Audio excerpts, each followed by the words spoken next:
Assalamualaikum warahmatullahi wabarakatuh. Alhamdulillah wa syukurillah, la hawla wa la quwata illa billah. Asyhadu an la ilaha illallah wahdahu la syarikalah, wa asyhadu anna Muhammadan abduhu wa rasuluh la nabiyya ba'dah. Hadirin pemirsa yang dirahmati oleh Allah Subhanahu wa taala, kita berjumpa lagi dalam majelis ilmu ini. Mudah-mudahan apa yang kita bahas hari ini memberikan pencerahan bagi saya pribadi, bagi kita semua.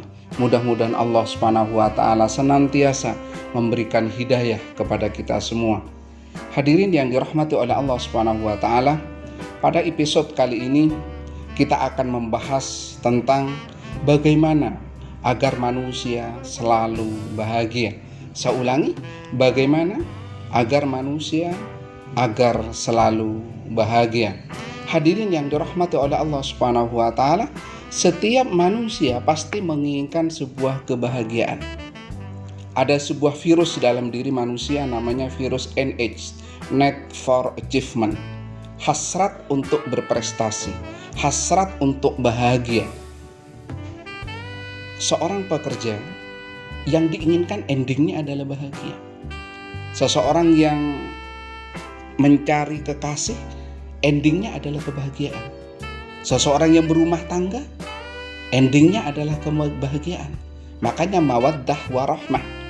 Setiap apapun yang dilakukan oleh manusia, endingnya, tujuan akhir daripada aktivitas manusia adalah kebahagiaan. Maka bagaimana agar manusia selalu bahagia? Yang pertama, ketika kita dapat nikmat dari Allah Subhanahu wa taala, maka berikan sebagian kepada orang lain. Ketika kita dapat nikmat dari Allah Subhanahu wa taala, maka berikan sebagian kenikmatan itu kepada orang lain. Hadirin yang dirahmati oleh Allah Subhanahu wa taala, kalau di dalam agama ada 2,5% yang harus diberikan kepada orang lain kalau itu berbentuk materi. Ketika kita memberikan kepada seseorang, maka orang yang diberi oleh kita pasti bahagia. Orang yang diberi oleh kita pasti senang. Ada senyum di bibirnya, ada keindahan di wajahnya, ada terima kasih di bibirnya. Pada saat itu, maka akan membuka aura pada diri kita agar kita bahagia. Tiba-tiba seorang nenek yang kita kasih uang yang hanya 10.000, dia berdoa kepada Allah, ya Allah, murahkan rezeki orang ini, dan berterima kasih kepada kita. Aura kebahagiaan yang ditularkan dari nenek itu akan masuk ke relung jantung hati kita, dan kita tiba-tiba dibahagiakan oleh Allah Subhanahu wa taala. Itulah sebabnya hadis menyampaikan, ketika kita berbuat baik kepada orang lain, sebenarnya berbuat baik kepada diri kita sendiri. Pada saat kita membuat orang lain bahagia, sebenarnya kita membuat bahagia diri sendiri. Hadirin yang dirahmati oleh Allah Subhanahu wa taala, ketika kebahagiaan itu hadir kepada kita, sisihkan kepada orang lain. Bagaimana kalau itu tidak berbentuk materi? Bagaimana kalau itu berbentuk kualitas? Misalnya kita mendapatkan sesuatu, sampaikan kebahagiaan itu kepada orang lain dengan memberikan kontribusi. Seandainya kita sudah menjadi ini dan itu, dia insya Allah juga akan mendapatkan cipratan kebahagiaan. Jadi yang pertama, ketika kita dapat nikmat, maka sisihkan sebagian itu kepada orang lain. Yang kedua, ketika ada orang bersalah sama kita, sisihkan di dada kita untuk memaafkan orang lain. Saya ulangi, ketika orang bersalah sama kita, sisihkan di dada kita untuk memaafkan orang lain. Ketika ada orang bersalah kepada kita, membicarakan kita, tiba-tiba berbuat sesuatu atau menuduh kita padahal kita tidak melakukan sesuatu, pasti dalam hati kita marah. Kenapa kita marah? Karena kita ada dendam di sini. Bagaimana cara menghilangkan dendam itu? Bagaimana cara menghilangkan marah itu? Maafkan dia. Rasulullah itu ketika ada orang yang bersalah kepada Rasulullah, hal yang keluar dari mulut Rasulullah SAW adalah, ya Allah, ampunilah dia tidak mengerti apa yang ia perbuat. Seringkali Abu Jahal, Abu Lahab melakukan hal-hal yang membuat Rasulullah marah. Tapi yang keluar dari mulut Rasulullah adalah, ya Allah, ampunilah dia itu tidak mengerti apa ia berbuat. Ketika kita memaafkan, maka jiwa dada kita tiba-tiba lapang. Dan ketika lapang, maka menggerus kemarahan yang ada di dalam diri kita. Tiba-tiba kita berharap ridha dari Allah Subhanahu wa Ta'ala, dan tiba-tiba hati kita bahagia. Saya ulangi, yang kedua, ketika orang lain bersalah sama kita, lampirkan dalam diri kita untuk memaafkan orang lain, maka kita akan bahagia. Yang ketiga, ketika kita mendapatkan cobaan dari Allah Subhanahu wa Ta'ala, ketika kita mendapatkan cobaan dari Allah Subhanahu wa Ta'ala, maka yakini bahwa cobaan itu untuk mengangkat derajat kita. Saya ulangi, ketika kita mendapatkan cobaan dari Allah Subhanahu wa Ta'ala, yakini bahwa cobaan yang datang kepada kita itu adalah untuk mengangkat derajat kita. Ibarat seorang anak sekolah, ketika mau naik kelas, pasti ada ujian. Ketika dia ujian, justru dia senang.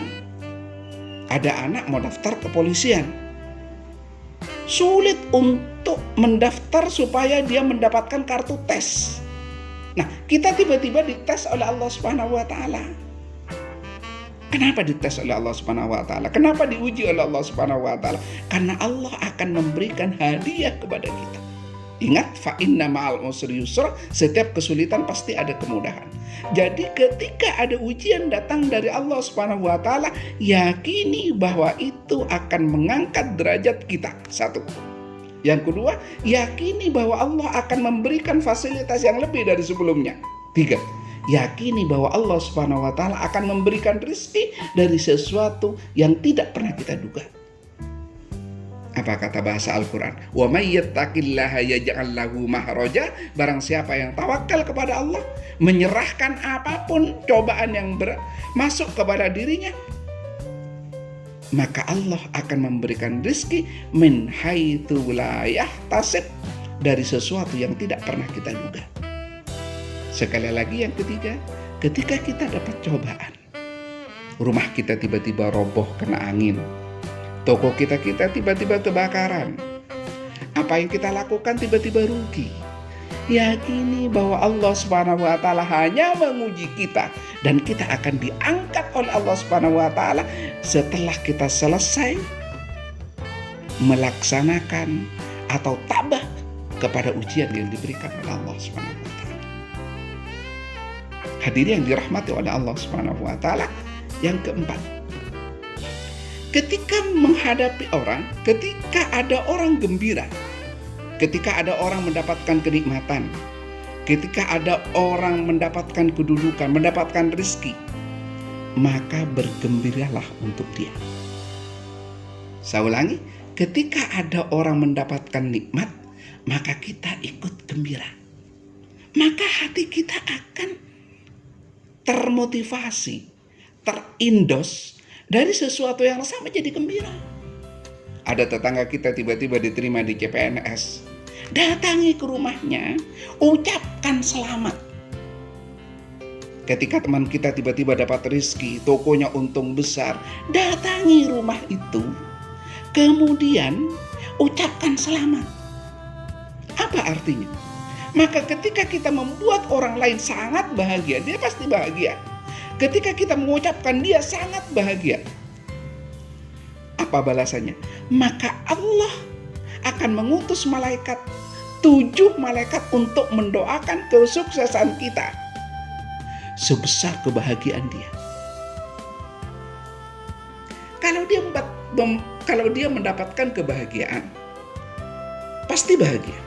Kemudian kita mengucapkan selamat kepada kebahagiaannya, pasti dia lebih bahagia lagi.